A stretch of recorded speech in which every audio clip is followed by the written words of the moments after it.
What can you learn from someone's Letterboxd favorite 4 films, and what takes the 4 spots on my profile? Let's check it out.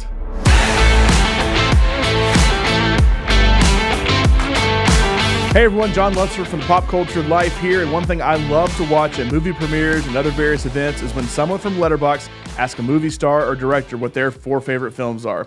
Everyone has movies that inspire them to get into the industry or that just inspired them for their love of cinema in general. So I love Letterboxd, and I actually wish you could do more on Letterboxd. It's a great review tool. You could see other people's opinions on movies and make lists, and I love making lists, but I do wish there was more of a social media function on it that allowed for discussion of movies outside of just reviews. There's so many times I want to jump into a discussion about Marvel or Star Wars just based on some piece of news that came out or a trailer or even just rewatching them on streaming. There's a lot of great A24 films I'd love to discuss too.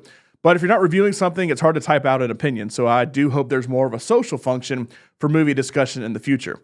However, the first thing you see on everybody's profile is their 4 favorite movies. You can switch them out if you want to, but for the most part, I assume most people keep these pretty solid. I set mine and I really haven't changed them much. So here are my 4 favorite films, so you can get to know a little bit more about me as you go through this channel and watch reviews. So before I get to the first movie on my list, the one which I say is my favorite of all time, I do want to have a quick discussion about how we typically rank movies. It's hard to just list every movie in existence from 1 through however many you've seen, and I think we rank movies in certain places for different reasons. I've walked out of movies before and thought, there's not much I can find wrong with that. It's a 5 out of 5 for me, but it may not necessarily fall in my favorite 4 or even finish top of the year. It's sometimes also hard to rank a massive $200 million plus movie that you loved every second of the spectacle versus a small independent movie that only cost $1 million to make but was incredibly deep and moving and something that makes you think for a long time. I feel like we typically revisit the blockbuster movies more than we revisit the indie movies, but that doesn't necessarily mean we like one over the other. I think the best example I can give is the year 2016. My favorite movie of that year was Arrival. My second favorite movie of the year was Moonlight, which won Best Picture. My third favorite movie of the year was La La Land. I've watched Arrival maybe twice after seeing it in theaters, Moonlight maybe once, and I've probably seen La La Land 50 different times. When it comes to rewatchability, it's not even close.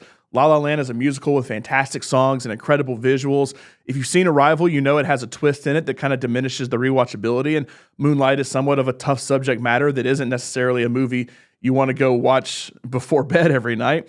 But I rank those movies in that way for a reason. So when it comes to favorites, I think there's also sentimental favorites and movies that are just so stinking good that you rank them high.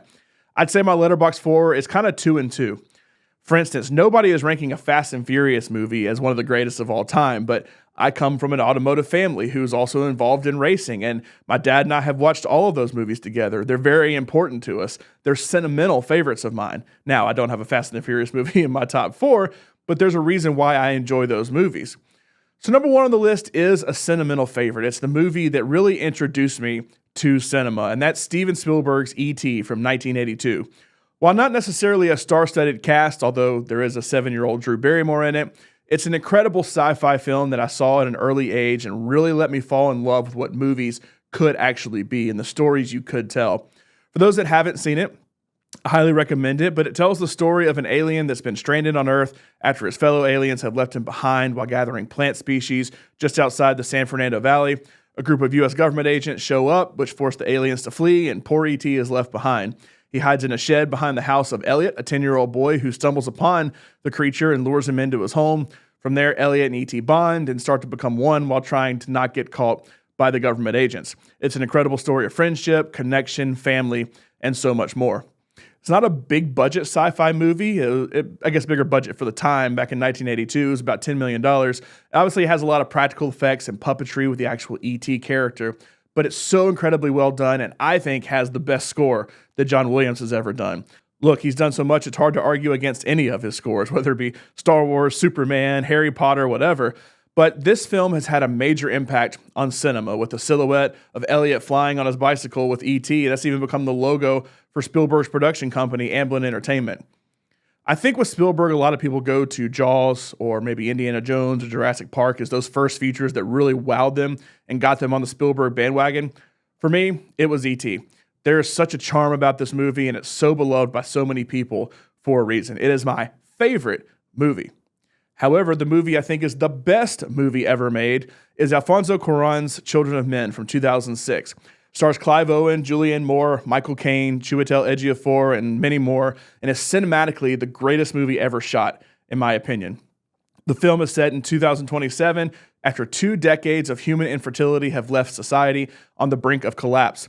There's asylum seekers around the world who are descending upon the United Kingdom, where then they're subjected to detention and deportation by the government. Clive Owen plays a civil servant who is called upon by a militant refugee rights group called the Fishes to help one refugee get out of the chaos for a very important reason, and that reason is she's pregnant. I base a lot of my rankings of movies on how well it is done technically. Story and acting, that's only 2 parts of a much larger production, and the technical aspect of a movie is so impressive to watch sometimes, and that is never more true than in Children of Men. It has some of the best single-shot scenes ever in cinema, and it's a movie that, although somewhat of a tough watch at times, it's one I watch over and over again. Emmanuel Lubezki is probably the second best cinematographer ever behind Roger Deakins for me. Some of his work includes, on top of Children of Men, The Tree of Life, The Revenant, Birdman, which is also an incredibly shot film. Everything about Children of Men is incredible. And if you're on the fence about watching this one, just YouTube some of the incredible scenes from it and you'll be mesmerized and want to see the whole thing. Third on the list is a movie I obviously didn't see when it came out, but is once again one of the greatest movies ever made in my opinion, and that is Stanley Kubrick's 2001: A Space Odyssey from 1968. It's an epic science fiction film that still holds up almost 60 years later. The film follows humanity's journey from prehistoric apes to spacefaring civilization, and it's all centered around a mysterious black monolith that appears at pivotal points in human evolution. The main story focuses on astronauts traveling to Jupiter with their artificial intelligence HAL 9000 that begins to malfunction, which leads to a confrontation between human and machine, and the film explores themes of technology, AI, and what humanity's place is within the universe. The visuals in it are incredible, and they don't even look like it's a film that's that old. It's inspired so much of cinema since its release and helped influence incredible directors with their sci-fi works like Steven Spielberg, who I've already mentioned, George Lucas, who said it was the ultimate science fiction movie and was even superior to his own work with Star Wars, and Christopher Nolan with Interstellar that had a lot of similarities to 2001. It helped establish science fiction blockbusters and created multiple iconic scenes that have inspired others and even been copied, such as HAL 9000 malfunctioning or the monolith. It's a film I love to watch, and I was super excited when I happened to be in New York at the time to be able to go see Christopher Nolan's 70mm IMAX print of the film, and it's one of the best theater-going experiences I've ever had. When it comes to sci-fi these days, it all starts with 2001, and I highly recommend you go watch it. Finally, another sentimental favorite of mine that goes all the way back to 1954 with White Christmas, starring Bing Crosby, Danny Kaye, Rosemary Clooney, and Vera Ellen. It's the best Christmas movie to me, but it's overall just a great movie. It features Bing Crosby as Broadway star Bob Wallace, who's serving in World War II, and the film starts on the night of Christmas Eve as he performs with aspiring performer Phil Davis, who's played by Danny Kaye. General Waverly, who's over their division, has been reassigned, and they perform an emotional farewell for him. After Phil is injured in an attack saving Bob from a collapsing wall, they become friends and decide to become and act together. That's when they become super famous, and they become the famous song and dance team Wallace and Davis. They then meet the Haynes sisters while looking for a new act and end up in Pine Tree, Vermont, where they discover the inn where the Haynes sisters are scheduled to perform is run by General Waverly, but it's on the verge of bankruptcy, so Wallace and Davis spring into action and put on a show that General Waverly will never forget. The film features songs from Irving Berlin, including, of course, the title song White Christmas, which was introduced by Bing Crosby back in 1942 in the film Holiday Inn. It's an incredibly heartwarming story that just happens to take place on Christmas more than Christmas actually being the focal point. It's also the first film ever released in VistaVision. So if you've seen that in front of movies, The Brutalist just had it. So it's the first film ever that was released in VistaVision. My parents actually started taking me to the old Alabama Theater here in downtown Birmingham to see it when I was a kid. And year after year, we kept going to watch it. It's the one staple for me at Christmas, and it's a movie really I can watch at any time of the year. I know it's old and it doesn't have the same humor as some of the Christmas movies like Christmas Vacation you may enjoy more, but I highly recommend it and it's one of my favorite of all time. So what are your Letterboxd favorite 4 films? Let me know in the comments and on social media at PopCulturedLife, and make sure to subscribe for more great pop culture content, movie reviews, and more.